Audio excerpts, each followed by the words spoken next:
Welcome back to the Ping Pong Flick Show. My name is Chris Wong. Today is a great day, especially if you are a Zack Snyder fan, because today, guys, Zack is back.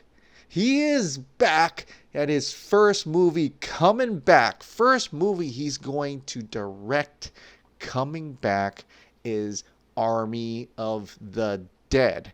And not at Warner Brothers. No. Netflix will be distributing it. Actually, probably even going to be also financing it. He is back, and he's making a movie that it kind of like going back full circle, right? Starting over with another studio that will allow him to make the movie that he wants to make. Right? He started with Dawn of the Dead, and that was like his first moving out where everybody started to recognize him. He's doing that again, but at another studio. He's almost starting over, but with the zombie movie, right? And that is exciting because I love Dawn of the Dead. In fact, I didn't even know that was Zack Snyder. Like, when I first saw that movie, I was like, oh, that was a really good movie. And then when you go to like 300 and Watchmen is like developed from the guy who made Dawn of the Dead, is like, oh, him? I love that movie. So I am very happy for him that he's able to come out and has a studio that's going to work with him, right? But maybe I'm getting way too ahead to myself. This is coming from, The Hollywood Reporter. Zack Snyder returning to movies with zombie action pick Army of the Dead. This is an exclusive with The Hollywood Reporter. Zack is back. Zack Snyder, who directed 2017's Justice League, only a step away from movies to deal with a family tragedy, has signed on to helm Army of the Dead, a zombie horror thriller for Netflix. Snyder will direct and produce with his partner and wife, Deborah Snyder, via their newly rebranded production company, Stone Quarry. The Shingles' Wesley Collar is also producing. Snyder also came up with the story for Army, which has a script by Joby Harold. The venture is set amid a zombie outbreak in Las Vegas, during which a man assembles a group of mercenaries to take the ultimate gamble, venturing into the quarantined zone to pull off the greatest heist ever attempted. Sounds amazing! Netflix, which is taking over the project from Warner Brothers, where it was first set up in 2007, is going full throttle with Army. The movie is set to commence shooting this summer with a sizable budget that could reach the $90 million range, says sources. To say Snyder is excited would be an understatement, all right? This is going to be his official quotes out, not posted on Vero or comments, but his official out to the public, to the media quotes that he, since Justice League. There are no handcuffs on me at all with this one, Snyder tells The Hollywood Reporter in an interview. Huge shade towards Warner Brothers. Snyder was the chief architect of Warner Brothers' stable of DC comic films for many years, and he was in post-production on Justice League when his and Deborah's daughter committed suicide. The Snyders decided to step away from the movie, letting Joss Whedon film reshoots and finish post-production. Since then, the duo has been out of the spotlight. There has been a focus on family, working with suicide awareness causes, and a regrouping of his company. But film projects can be cathartic, and Snyder says he has a desire to get back behind the camera. I thought this was a good palate cleanser to really dig in with both hands and make something fun and epic and crazy and bonkers in the best possible way, he says. The new project features several full-circle moments for Snyder. For one, it brings the filmmaker back to the genre of his feature debut, 2004's Dawn of the Dead, which launched his high-profile helming career. It also reunites him with Netflix's movie head Scott Stuber, the executive who originally gave Snyder his big screen shot on the Universal release. And as much as Snyder has made his name with high-flying comic book adaptations such as 300, Watchmen, and the various DC movies, this new project is one he is proud to call truly his own.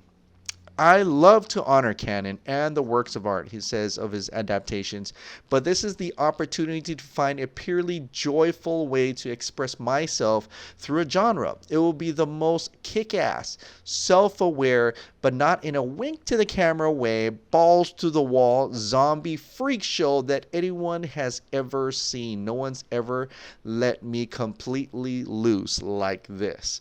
That is amazing. Full reign. I've always said Netflix had always gave directors the full reign opportunities. Snyder says he's been energized by the prospect of making this particular story. I love big action. I love big sequences, he says.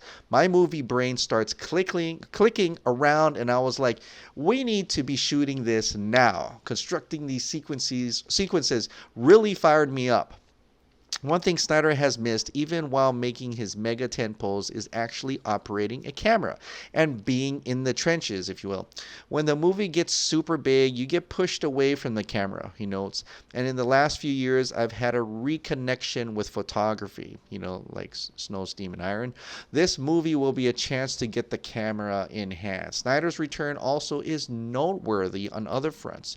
According to sources, Netflix identified the project and sought it out from Warner Brothers, which led to deal making that could set a precedent for the studio selling other projects to the streamer. Terms for the studio deal and Snyder's deal were not disclosed. Okay. We'll get that in a moment, but let's focus on what he's creating, okay? Because I don't want to, sideline that, because that's amazing to hear about a new movie from Zack Snyder. This got exciting. I mean, it's trending, trending on Twitter, over 8,000 something tweets, and it's been trending for how many hours since I found out? Like 7 hours, and wherever how much you're gonna see me from here. So this is amazing stuff, and it just shows the power of Zack Snyder. Him coming out saying, I'm gonna make a movie, trending. People are genuinely interested. There's also haters who actually are coming out and saying they're excited for Zack Snyder because he's going back to his roots and stuff like that. And there's also some side people we won't talk about, pink hair, purple haired weirdos. But for most part, it's amazing to hear this. I am very excited to see his new projects. I'm always excited to see his new blockbuster projects. I've been a huge Zack Snyder fan. You already know that. I don't have to tell you. But I am very interested in this project because I've seen a lot of zombie movies, and we've been pretty zombied out, if you will. But I have an inkling to see that type of artistic camera work, his big action sequences, those types of stuff that Zack Snyder really does, how it fast forwards, slows down, speeds up, ramps up, and the way he shoots and everything. And I just love that from Zack Snyder, and I can't wait to see that again, this time in another zombie movie, but maybe it'll be like Sucker Punch where they're really fighting him and stuff like that, but I can't wait to see that. And he's going to have full reign about that, right? And so what's interesting is that ion.gizmodo.com, they actually had an interview with director Mathis Van Heininger, I don't know how you say it, Ninger Jr., who was originally going to direct with Snyder, producing back in 2008 this very movie. He said this, there's an extra dimension to this zombie film because I'm still wondering if I should tell you this.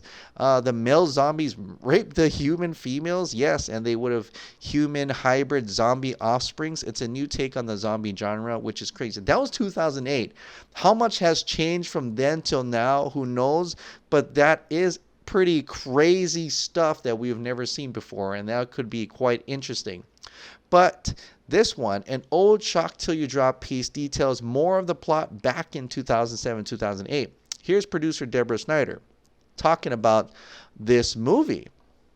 Basically, something happened in Vegas, and there was this huge outbreak of these zombies that were killing people. So to contain it, they basically contain Vegas. The city is in this wasteland with walls around it, and all these zombies are inside. One of our characters goes in there to investigate and gets trapped inside, and her father goes in to search for her. He can't do it alone, so he gets a group of mercenaries under the guise that there's money still in the casinos because they don't care about his daughter. There's also a plot line of what's really going on, like the containment isn't so contained and there are cover-ups. We think it's really fun. Dawn was set in a mall, and come on, Vegas is the perfect place to set a zombie film, and you can have a lot of fun with that. And I think that's what this deal is. It's going to be a lot of fun.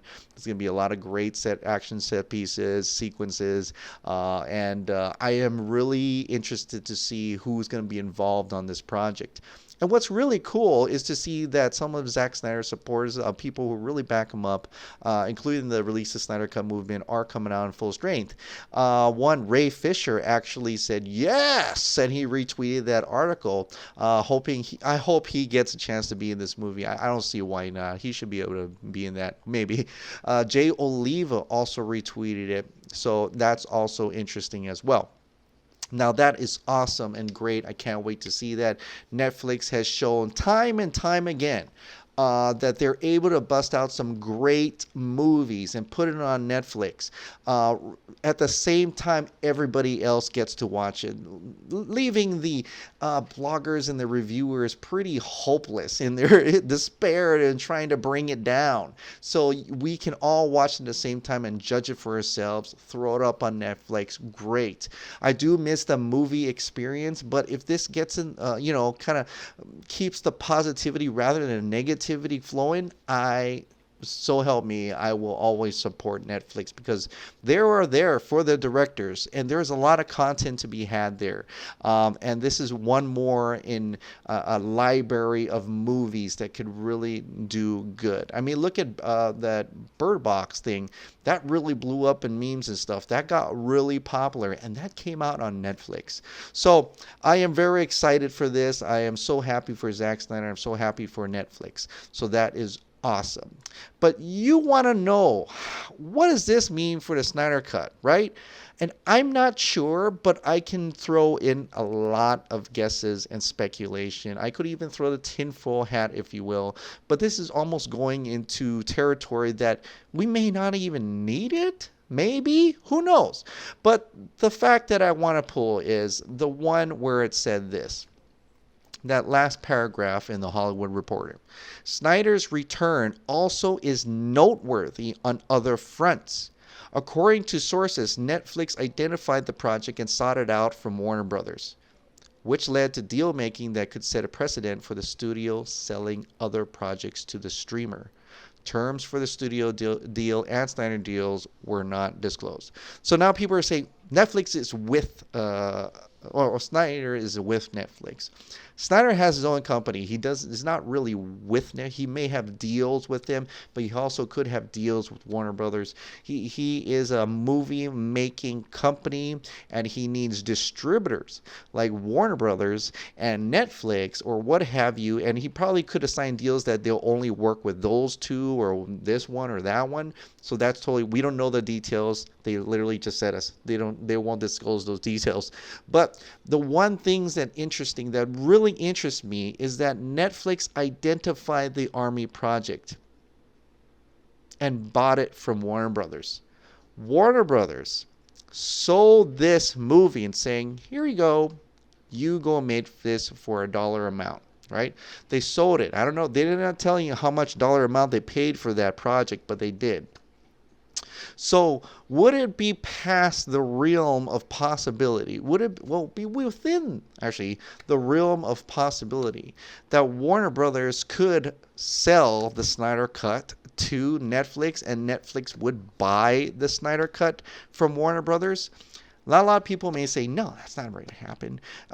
There could be some touchy things with canon and things like that, although Toby Emmerich says they are no longer caring about shared universe. And like I said, the Snyder Cut, kind of the most current Snyder Cut ends where the other heroes could begin, like Aquaman. Okay, so there is that as well. Now, it's not it's not unusual to see a movie property or a comic book property spread through many different medias. We've got Watchmen over on HBO. We've got Gotham on Fox, which is, ending. We also have the CW universe, and we also have the DCEU. That's also going to have its own little break off, which is the Joker, which is not part of it, right? All separate mediums. We also have the DC universe. We've got they're already on Netflix as well. Titans is on Netflix UK. So there is a chance to have this spread. Marvel does the same thing. Marvel Cinematic Universe. We got Agents of Shield on the TV network. We've got all these different Marvel properties everywhere, including what Marvel Netflix used to be before they, slowly are getting pulled out. But there's possibilities for that. So it's not out of the realm of possibility that they could throw some, certain DC projects onto Netflix. It's not. It's not. And what would Warner Brothers gain? Well, if Warner Brothers really lost which I think they did, ton of money on Justice League, and they have a cut here. They're not going to really finance anything. We're not going to touch it. We're not going to pour money into it. But hey, as a financial thing, right? They're looking at this possibility. And Netflix is like, hey, you know that one right on the table, right over there. Yeah, what is that? Oh, that's the Snyder Cut. Okay, well, how much do you want for that? I don't know, 100 million, whatever. All right, I'll buy that for how much that is, but it's not complete. That's fine. Give it to me. So there could be possibilities for that, where Warner Brothers could recoup some of that money by simply selling it to another company. I don't know. They probably have to sell some. There's probably a percentage of how many rights each characters is and things like that. In DC Comics, it's probably something like that. In which case they can pull it over, bring it over, and then Netflix will finance it. And since Zack Snyder's already working with Netflix, I don't know. Maybe he could finish it. So there's possibilities, right, in this realm. It's not going to make us happy that we're probably never going to see it in theaters. Well, they could have Netflix in theaters. I think there are some movies that actually came out in limited screenings of it, but there's still possibilities of that, sure. Now, does this cancel out Justice League Part 1, Part 2, Man of Steel 2? Maybe. This could. But right now, we're not talking about Warner Brothers deals. We don't know any of Snyder's deals with Warner Brothers. Right now, we just kind of found out that he has a deal with Netflix, and there's possibilities that they could pull more projects from Warner Brothers and buy more projects from Warner Brothers and put it on Netflix. So is this good news? This is absolutely great news, because there is a medium out there that really likes Snyder, that really appreciates Snyder, and will let Snyder do whatever you want to do, man. Well, you direct it, you make it, we'll put it out on Netflix, and we'll make money off of it, right? And then for us, people who want to see their original work the way they intended it to be made, this is our opportunity to see it. And Netflix is proven to be that company. David Ayer even said it himself. They let them make Bright however they want to let them make it. And all these other movies you see on Netflix, they let the director go bonkers. Go at it. Make the movie you want. We'll put it up. And that's business. And that's great business for Netflix. So there you go. Will Warner Brothers sell off the Snyder Cut, and will Netflix want to buy the Snyder Cut? That's the $1 billion question here. All right, guys. Well, thank you very much for subscribing. Thank you so much for watching. I'll see you next time.